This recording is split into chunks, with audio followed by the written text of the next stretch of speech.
വൈദിക സഹോദരന്മാരെ, ബഹുമാനപ്പെട്ട സിസ്റ്റേഴ്സ്, പ്രിയപ്പെട്ട ദൈവ ജനമേ, ഈ ദിവസത്തിൻ്റെ പ്രാർത്ഥനാശംസകൾ ഏവർക്കും നേരുകയാണ്. ഇന്ന് പൗരോഹിത്യ സ്വീകരണത്തിൻ്റെ വാർഷികം ആഘോഷിക്കുന്ന ബഹുമാനപ്പെട്ട അജീഷ് ക്ലീറ്റസച്ചനും, അതുപോലെ തന്നെ ഈ ദിവസങ്ങളിൽ പ്രത്യേകിച്ച് ഈ മാസത്തിൽ പൗരോഹിത്യ സ്വീകരണം നടത്തിയ നമ്മളതിൻ്റെ ഓർമ്മ പുതുക്കുന്ന വിനീതച്ഛനുണ്ട്, ജോസച്ചനുണ്ട്. ഈ ആഴ്ച തന്നെ 18-ാം തീയതി ബെനഡിക്റ്റ് അച്ഛൻ ഉണ്ട്. വേറെയും വൈദികർ ഉണ്ടെന്നാണ് ഞാൻ മനസ്സിലാക്കുന്നത്. ജിതിനച്ഛനും ഈ ഏപ്രിൽ മാസത്തിലാണ് പൗരോഹിത്യ സ്വീകരണം നടത്തിയത്. ഇപ്പോൾ ദൈവത്തിൻ്റെ വലിയ കൃപ ലഭിച്ച എല്ലാ വൈദികരും തന്നെ ദൈവത്തിന് നന്ദി പറയുന്ന അവസരമാണ്. പ്രത്യേകിച്ച് ഇന്ന് ഊണും പ്രസ്ബിറ്റേരിയും എന്ന് പറഞ്ഞുകൊണ്ട് പൗരോഹിത്യ കൂട്ടായ്മ ഒരുമിച്ച് പ്രകടമാക്കുന്ന വലിയൊരു നിമിഷത്തിലാണ് നാം എല്ലാവരും പങ്കുചേർന്നിരിക്കുന്നത്. തീർച്ചയായിട്ടും ദൈവത്തിൻ്റെ വലിയൊരു ദാനമാണ് പൗരോഹിത്യമെന്ന് നമുക്കേവർക്കും അറിയാം. സാധാരണ തത്വശാസ്ത്രം പഠിക്കുന്ന അവസരത്തിൽ നമ്മൾ പ്രോബ്ലവും മിസ്റ്ററിയെക്കുറിച്ചും പഠിക്കാറുണ്ട്. പ്രോബ്ലംസിനെ കുറിച്ച് പറയുമ്പോൾ പ്രൊഫസേഴ്സ് പറഞ്ഞു തരുമല്ലോ, problems can be solved. Mystery ആണെങ്കിലോ അത് വിശ്വാസത്തോടു കൂടിയാണ് സമീപിക്കേണ്ടത്. ദൈവിക രഹസ്യങ്ങളെ എന്നും വിശ്വാസത്തോടു കൂടിയാണ് നാം സ്വീകരിക്കുന്നതും സ്വീകരിക്കേണ്ടതും. യഥാർത്ഥത്തിൽ നമ്മുടെ യാത്ര വിശ്വാസ യാത്രയാണ്. വിശ്വാസം ദൈവത്തിൻ്റെ ദാനമാണ്, ഇരുളിൽ പ്രകാശമാകുന്ന ദീപമാണ്. ഈ വിശ്വാസം സ്വീകരിച്ചുകൊണ്ടാണ് പരിശുദ്ധ പിതാവ് ആഹ്വാനം ചെയ്ത പ്രത്യാശയുടെ തീർത്ഥാടകരായിട്ട് നാം യാത്ര ചെയ്യുന്നു. ഈ വിശ്വാസ ജീവിതത്തിൽ അല്ലെങ്കിൽ വിശ്വാസ ജീവിതം ആരംഭിക്കുന്നത് ജ്ഞാനസ്നാനത്തിലൂടെയാണല്ലോ. ജ്ഞാനസ്നാനത്തിൽ തന്നെ നാം എല്ലാവരും യേശു ക്രിസ്തുവിൻ്റെ രാജകീയ പ്രവാചക പുരോഹിത ധർമ്മത്തിൽ പങ്കുചേരുകയാണ്. വിശുദ്ധീകരണത്തിൻ്റെയും പ്രബോധനത്തിൻ്റെയും നേതൃത്വത്തിൻ്റെയുമായ സന്ദേശങ്ങൾ ഉൾക്കൊണ്ടുകൊണ്ടുള്ള നമ്മുടെ ക്രൈസ്തവ യാത്രയിൽ എന്നും സ്നേഹമായിട്ട്, സൗഹൃദമായിട്ട്, പിതൃത്വമായിട്ട് ഒക്കെ നിൽക്കുന്ന വലിയൊരു ദൗത്യമാണ് പൗരോഹിത്യത്തിനുള്ളത്. യഥാർത്ഥത്തിൽ പൊതു പൗരോഹിത്യം സ്വീകരിച്ച ഏവർക്കും ശുശ്രൂഷ ചെയ്യുവാനുള്ള വലിയൊരു ദൗത്യമാണ് നാം പൗരോഹിത്യ സ്വീകരണത്തിലൂടെ ഏറ്റെടുക്കുന്നത്. വിശുദ്ധ ജോൺ പോൾ രണ്ടാമൻ പാപ്പ തൻ്റെ പൗരോഹിത്യ സ്വീകരണത്തിൻ്റെ 50-ാം വാർഷികത്തിൽ നൽകിയ വലിയൊരു സന്ദേശം ഇതാണല്ലോ. പൗരോഹിത്യം എന്ന് പറയുന്നത് it's A gift and A mystery. അതൊരു ദിവ്യ രഹസ്യമാണ്, അതോടൊപ്പം ഇതൊരു ദിവ്യ ദാനവുമാണ്. നമുക്കറിയാം, ദാനമുണ്ടെങ്കിൽ ദൗത്യവുമുണ്ട്. ഈ ദാനവും ദൗത്യവും എന്നും നമ്മെ ഓർമ്മപ്പെടുത്തുന്ന വചനഭാഗമാണ് നാം ഇന്നത്തെ 1-ാമത്തെ വായനയിലൂടെയും സുവിശേഷത്തിലൂടെയും പ്രത്യേകമായിട്ട് ശ്രവിച്ചത്. ഇസയാസ് പ്രവാചകൻ തൻ്റെ പ്രവാചക ദൗത്യത്തിൻ്റെ അവസാന ഭാഗത്താണ് വരാൻ പോകുന്ന രക്ഷകനെക്കുറിച്ചുള്ള സൂചന നൽകിക്കൊണ്ട് അയച്ചിരിക്കുന്നു എന്ന വലിയൊരു വാക്ക് പറയുക യഥാർത്ഥത്തിൽ സമൂഹത്തിൻ്റെ സമഗ്രമായ വിമോചനത്തിന് വേണ്ടി പ്രവർത്തിക്കുന്ന, ലക്ഷ്യം വെച്ച് പ്രവർത്തിക്കുന്ന ഒരു ദൗത്യമാണ് പ്രവാചക ദൗത്യമെന്ന് ഇസയാസ് പ്രവാചകൻ ഓർമ്മിപ്പിക്കുന്നു. ഈ ദൗത്യമാണ് യേശു ക്രിസ്തു നിർവഹിക്കുന്നതെന്ന് മുൻകൂട്ടി സൂചിപ്പിക്കുകയുമായിരുന്നു. അതേ, യേശു ലൂക്കായുടെ സുവിശേഷത്തിലൂടെ അവൻ്റെ ദൗത്യം എന്താണെന്ന് വ്യക്തമാക്കുകയും ചെയ്യുകയാണ്. ഇന്നത്തെ പ്രാർത്ഥനകളിലേക്ക് ഒന്ന് കണ്ണോടിക്കുമ്പോൾ നാം ചൊല്ലിയ സമിതി പ്രാർത്ഥന, സമാഹരണ പ്രാർത്ഥനയിൽ നാം ഇപ്രകാരമാണല്ലോ പ്രാർത്ഥിച്ചത്: ദൈവമേ, അങ്ങേ ഏകജാപുത്രനെ പരിശുദ്ധാത്മാവാൽ അഭിഷേകം ചെയ്ത് ക്രിസ്തുവും കർത്താവുമായി അവരോധിച്ചുവല്ലോ. അതേ അഭിഷേകത്തിൻ്റെ ഫലത്തിൽ പങ്കാളികളായി തീർന്ന ഞങ്ങൾ ഇഹത്തിൽ പരിത്രാണത്തിൻ്റെ സാക്ഷികളായി തീരാൻ ദയാപൂർവം അനുഗ്രഹിക്കണമേ. അതെ, കർത്താവിൻ്റെ പൗരോഹിത്യമാകുന്ന ആ അഭിഷേകം സ്വീകരിച്ചിരിക്കുന്ന നമ്മൾ ഇഹത്തിൽ പരിത്രാണത്തിൻ്റെ സാക്ഷികളായി തീരാനും അനുഗ്രഹിക്കണമെന്നാണ് പ്രാർത്ഥിക്കുക.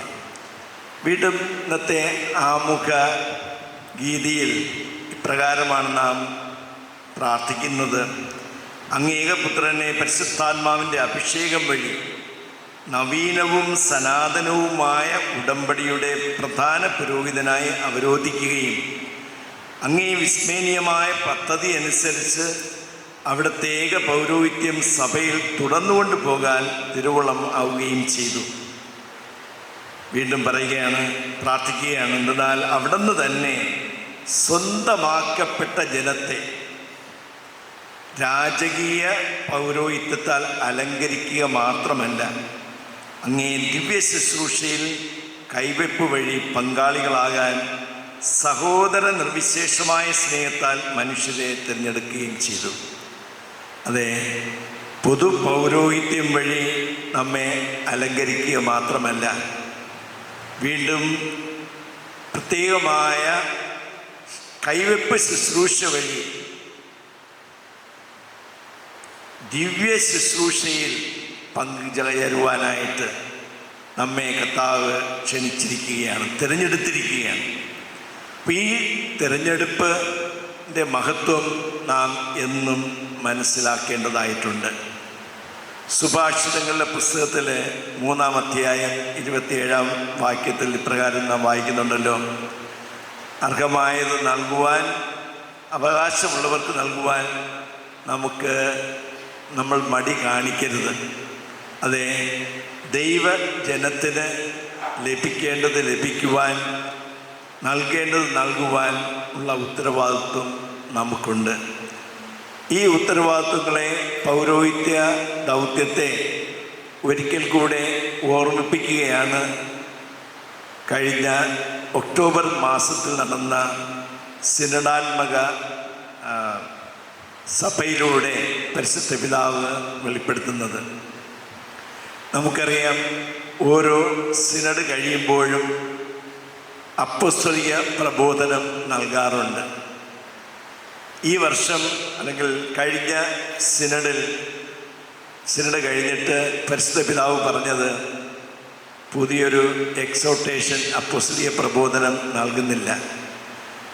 355 സിനഡ് അംഗങ്ങൾ പങ്കെടുത്ത ആ സിനഡിലൂടെ ഉരുത്തിരിഞ്ഞ സന്ദേശം തന്നെയാണ് പ്രബോധനം എന്ന് പരിശുദ്ധ പിതാവ് ഓർമ്മിപ്പിക്കുകയുണ്ടായി. ഈ പ്രബോധനത്തിൽ പരിശുദ്ധ പിതാവ് ഓർമ്മിപ്പിക്കുന്നത്, അല്ലെങ്കിൽ സിനഡ് പിതാക്കന്മാർ, നമുക്കങ്ങനെ പറയുവാൻ സാധിക്കും എന്ന് പറഞ്ഞാൽ സാർവത്രിക സഭ നമ്മെ വീണ്ടും ഓർമ്മിപ്പിക്കുന്നത് എല്ലാ മനുഷ്യർക്കും നൽകേണ്ടത് നൽകുവാനുള്ള ഉത്തരവാദിത്വം നമുക്കുണ്ട് എന്നത് തന്നെയാണ്. പ്രത്യേകിച്ചും അൽമായർക്ക് വേണ്ടിയുള്ള അൽമായരുടെ പങ്കാളിത്തത്തെക്കുറിച്ച് എടുത്തു പറയുന്നുണ്ട്. സ്ത്രീകളുടെ പങ്കാളിത്തത്തെക്കുറിച്ച് എടുത്തു പറയുന്നുണ്ട്. ഒരു പാർശ്വവൽക്കരിക്കപ്പെട്ട സമൂഹത്തെ ഉദ്ധരിക്കുവാനുള്ള അവരുടെ സമഗ്രമായ വിമോചനം ലക്ഷ്യം വെച്ചുകൊണ്ട് പ്രവർത്തിക്കുവാനുള്ള ആഹ്വാനവും ഇതിലുണ്ട് എന്ന് നമ്മൾ മനസ്സിലാക്കേണ്ടതുണ്ട്. പ്രിയപ്പെട്ടവരെ, നമ്മെ സംബന്ധിച്ചിടത്തോളം നമ്മുടെ രൂപതയിലേക്ക് വരുമ്പോൾ തീർച്ചയായിട്ടും ധാരാളം പരിമിതികൾ ഉണ്ട്. എങ്കിലും വിശ്വാസത്തിൽ വളർന്നുകൊണ്ടിരിക്കുന്ന വലിയൊരു സമൂഹമുണ്ട്. ഈ സമൂഹത്തെ നമ്മൾ തന്നെയാണ് സ്നേഹിക്കേണ്ടത്, നമ്മൾ തന്നെയാണ് ശുശ്രൂഷിക്കേണ്ടത്. തീർച്ചയായിട്ടും ഞാൻ ഈ ദിവസങ്ങളിലൊക്കെ കുറേയൊക്കെ രോഗികളെ സന്ദർശിക്കുവാനായിട്ട് പോവുകയുണ്ടായി. പല രോഗികളെയും ശുശ്രൂഷിക്കുന്നത് രോഗികളായിട്ടുള്ളവരാണ്, അംഗങ്ങൾ കുറവാണ്. വളരെയധികം വേദനയോടുകൂടിയാണ് ഓരോ ഭവനത്തിലും പോയിട്ട് എനിക്ക് വരാൻ സാധിച്ചിട്ടുള്ളത്. നിങ്ങളെ സംബന്ധിച്ചിടത്തോളം അനുദിനം നിങ്ങളുടെ ഇടവകയിൽ ജനങ്ങളെ കാണുന്നവരാണ്.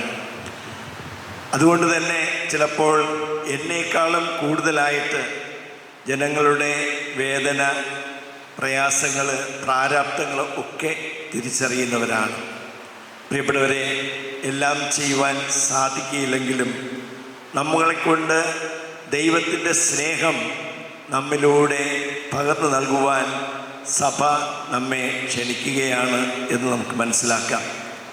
പ്രത്യേകിച്ചും വളരെ ദരിദ്രരായിട്ടുള്ളവർ, രോഗികളായിട്ടുള്ളവർ, നമ്മുടെ സന്ദർശനം, നമ്മുടെ സാന്നിധ്യം, നമ്മുടെ വചനങ്ങൾ എന്തുമാത്രം സ്നേഹത്തോടും ആദരവോടും കൂടിയാണ് ശ്രവിക്കുന്നതെന്ന് നമുക്കറിയാമല്ലോ. രൂപതയുടെ 40-ാം വർഷത്തിലേക്ക് കിടക്കുന്ന ഈ അവസരത്തിൽ നമ്മുടെ രൂപതയിലെ ഓരോ കുടുംബത്തെയും സമർപ്പിച്ച് ഓരോ കുടുംബത്തിൻ്റെയും ഓരോ വ്യക്തിയുടെയും വളർച്ചയെ ലക്ഷ്യം വെച്ച് പ്രവർത്തിക്കുവാനുള്ള കൃപയ്ക്കായിട്ട് നമുക്ക് പ്രാർത്ഥിക്കാം. തീർച്ചയായിട്ടും പൗരോഹിത്യ ജീവിതത്തിൽ മുന്നോട്ട് പോകുമ്പോൾ വളരെയധികം ബുദ്ധിമുട്ടുകൾ അനുഭവിക്കുന്ന ഒരു കാലഘട്ടമാണ്.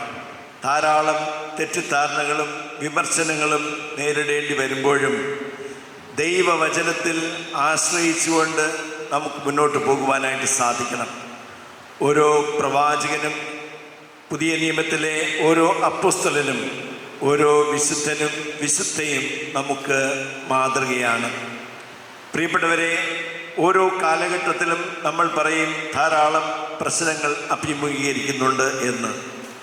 ഇത് എല്ലാ കാലത്തുമുണ്ട്. ഒരിക്കലും പൂർണ്ണമായ സമാധാനത്തിലൂടെ നടന്നു നീങ്ങിയ ചരിത്രം ഉണ്ടായിട്ടില്ല സഭയിൽ. പക്ഷെ ഓരോ കാലഘട്ടത്തിലും വൈദികരും സന്യസ്തരും പ്രവാചക ദൗത്യത്തോടുകൂടെ ദൈവത്തിൻ്റെ ഹിതം തിരിച്ചറിഞ്ഞുകൊണ്ട് വളരെയധികമായിട്ട് പ്രവർത്തിക്കുന്ന കാഴ്ചയും കാണുവാൻ നമുക്ക് സാധിക്കും. ഈ അവസരത്തിൽ എനിക്ക് പ്രിയപ്പെട്ട വൈദികരെ നിങ്ങളോട് അഭ്യർത്ഥിക്കുവാനുള്ളത്, നമ്മുടെ ശുശ്രൂഷയിൽ ഒരിക്കലും മടുപ്പ് ഉണ്ടാകരുത്. ഒരിക്കലും മടുപ്പുണ്ടാകരുത്. പ്രയാസങ്ങൾ ഉണ്ടാകും, തെറ്റിദ്ധാരണകൾ ഉണ്ടാകും, വിമർശനങ്ങൾ ഉണ്ടാകും. പക്ഷേ നമ്മെ വിളിച്ചത് ദൈവമാണ്. ദൈവ വിളിക്കാണ് നാം പ്രത്യുത്തരം നൽകിയിരിക്കുന്നത്. ഒപ്പം നാം ഓർമ്മിക്കേണ്ടത്, ദൈവം വിളിച്ചിരിക്കുന്നത് എൻ്റെ വിശുദ്ധിക്ക് വേണ്ടി മാത്രമല്ല, സമൂഹത്തിൻ്റെ വിശുദ്ധിക്ക് വേണ്ടിയാണ്. സമൂഹത്തെ, ഓരോ വ്യക്തിയുടെയും വളർച്ചയും ഉയർച്ചയും വിശുദ്ധിയും എൻ്റെ വിശുദ്ധിയായിട്ട് കാണേണ്ടതായിട്ടുണ്ട്. തീർച്ചയായിട്ടും അവിടെയാണല്ലോ വിശുദ്ധ ജോൺ പോൾ രണ്ടാമൻ പാപ്പ പറയുന്ന കൂട്ടായ്മയുടെ ആധ്യാത്മികത. എനിക്കൊരിക്കലും ഒറ്റയ്ക്ക് സ്വർഗത്തിൽ പോകാൻ സാധിക്കുകയില്ല എന്നുള്ള ഓർമ്മ നമുക്കുണ്ടാകണം. ഒരിക്കലും ഒരു വ്യക്തി ഒറ്റയ്ക്ക് സ്വർഗത്തിൽ പോവുകയില്ല. പുരോഹിതന്മാരെ സംബന്ധിച്ചിടത്തോളം നമ്മുടെ സമൂഹത്തെ വിശുദ്ധിയിൽ വളർത്തി ദൈവരാജ്യത്തിന് അർഹരാകത്തക്ക വിധം നമ്മുടെ ശുശ്രൂഷകളെ നമുക്ക് ബലപ്പെടുത്താം.